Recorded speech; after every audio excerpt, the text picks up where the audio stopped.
Peggy 16.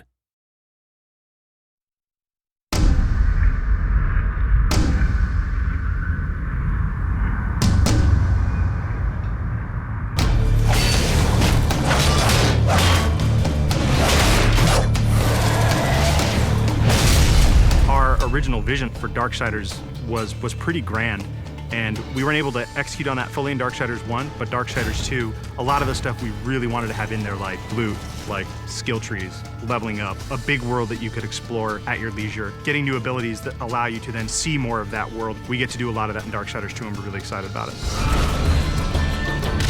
When we were coming up with the loot for the game, we had a lot of fun. We knew the weapon types and the armor and stuff that Death would wear, but obviously we want to have a lot of variety and allow people to really make their guy look different from their friends. Let me tell you about loot. It's the best new feature we're adding to Darksiders 2. You get to pick whatever gear you want to use. Do you want to use a heavy axe? Do you want to use a faster set of claws?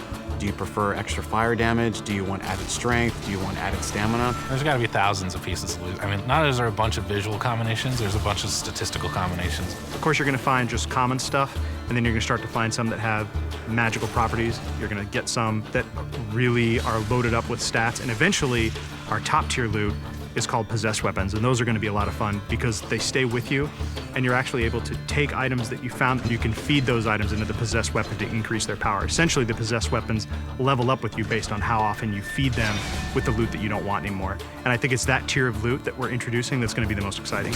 In Darksiders 2, we've got a skill tree. There are two major sides. You've got the Necromancer side and the Harbinger side. The Harbinger is more warrior-based, melee, in-your-face, hand-to-hand combat, weapon-based combat. Necromancer is your spellcaster. Your big nukes, fire, arcane, lightning, all that cool stuff. There's certainly not a chance to just stand in one place in Darksiders 2. The characters are more aggressive in this game. They're kind of up on top of you very quickly. So one, you have to think a lot quicker than you did on the first one. But because you've got so many different tools to handle that combat now, players can handle it in a lot of different ways. They can hold back and use a lot of the magic if they're not very good at the melee combat, but you can also get in and get through from a very up close and personal style of gameplay. So it's really down to the type of player who's playing the game.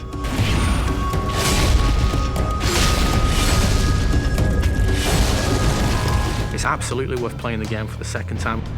We hold back some of our really high-end, powerful loot items for the second read-through.